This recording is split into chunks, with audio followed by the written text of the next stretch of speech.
P Blavatsky was definitely aware of Skinner and corresponded with him. 6 letters and a photograph that he received from her are in a collection at Harvard University. A letter dated April 5th, 1887 mentions that she will be sending him her photograph. On the back of the photo she wrote, "To her new acquaintance and correspondent, but very, very old friend, Mr. Ralston Skinner, with ever-growing feelings of sympathy, admiration, appreciation, and the warmest friendship, H. P. Blavatsky," and 3 Masonic dots. London, May 1887.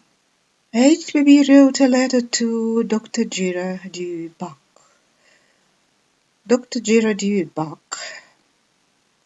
1838–1916, was a physician who worked to establish one of the first theosophical lodges in the United States, the Cincinnati Theosophical Society, and the American section of the International Theosophical Society in 1886. She writes, "My dear and kind brother, I lost Mr. Skinner's address, so please pass him on this enclosed volume, and please ask him to forgive me my flapdoodle English and unsteady writing. But I am in such hurry for want of time that every moment is precious to me. I hope he won't mind my telling him the plain truth what I think, namely that he found or discovered only one of the 7 keys to esoteric interpretation and universal language. He ought not to dwarf the grandiose thoughts of old by squaring them all and limiting their many meanings on the procrustean bed of terrestrial fallacism.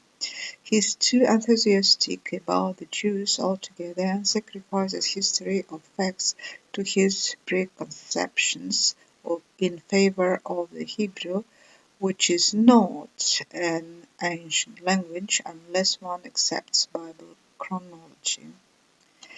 But it is the only fault I find in him, and I hope I am mistaken in his fanatical views. He is the grandest man and mind in the direction of the occult I know of at present, a natural-born genius, and helped beyond any doubt, I don't say helped, mind you, in discovering in his independent research what he has, but helped from the lethal effects and influence of his discoverers. He would have become uninitiated as he is, insane long ago, or dead, or strangled at night, under the pretext of an apoplexy, had it not been for the helping and watching hand above him, not on of one of our masters, but of a Tian Chohan, a planetary, the rarest thing possible, and whom I verily fear he mistakes for God instead of a God party and conditioned on his plane. This I know from masters who spoke of him when I was yet at that year, referring to him as the higher Kabbalist and mathematician, and that I had never heard his name even. Funny, I should have never heard of him or his book when in America. His intuitional powers are as marvelous as his mathematical knowledge indeed. Many thanks for his previous manuscripts, etc., etc. H.P. Blavatsky, 3 Masonic dots, Ostende, received March the 3rd, 1887.